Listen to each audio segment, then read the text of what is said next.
दोस्तों, सबसे पहले मैं देश की प्रत्येक जनता को 77वें गणतंत्र दिवस की हार्दिक शुभकामनाएं देना चाहता हूं। तत्पश्चात मैं आपको ये बताने का प्रयास करूंगा कि 26 जनवरी को ही हम गणतंत्र दिवस क्यों मनाते हैं, या 26 जनवरी 1950 को ही देश का संविधान क्यों लागू हुआ। दोस्तों, वैसे तो हम 15 अगस्त 1947 को आज़ाद हुए, लेकिन देश आज़ाद हुआ उससे पहले ही भारत का संविधान बनाने की तैयारी कर ली गई थी।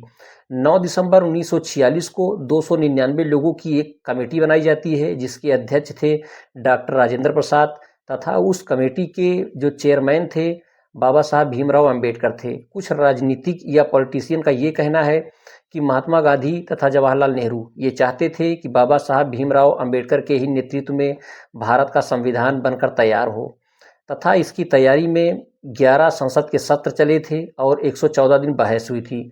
दोस्तों, 2 वर्ष 11 महीने और 18 दिन लगे थे भारत के संविधान को बनकर तैयार होने में, तथा इसे लागू करने के लिए 26 जनवरी का ही दिन क्यों चुना गया।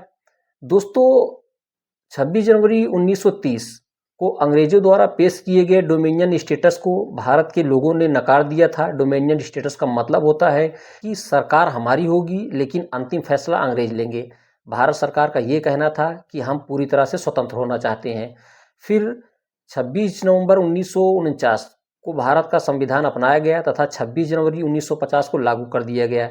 भारत संप्रभु और लोकतांत्रिक गणराज्य बन गया था। उसके बाद 1976 में 42वां संविधान संशोधन किया गया। उसके तहत समाजवादी तथा धर्मनिरपेक्ष शब्द जोड़ा गया। इसके पश्चात भारत संप्रभु, समाजवादी, लोकतंत्रात्मक तथा धर्मनिरपेक्ष गणराज्य बन गया। यह संविधान भारत सरकार अधिनियम 1935 को हटा करके लागू किया गया। दोस्तों, इसी कारण से हम सब 26 जनवरी को गणतंत्र दिवस मनाते हैं। आप सबसे बस इतनी ही रिक्वेस्ट है कि वीडियो को लाइक कीजिएगा, चैनल को सब्सक्राइब कीजिएगा और दोस्तों सपोर्ट कीजिए। आप सभी को thank you, Radhe Radhe and जय हिंद दोस्तों।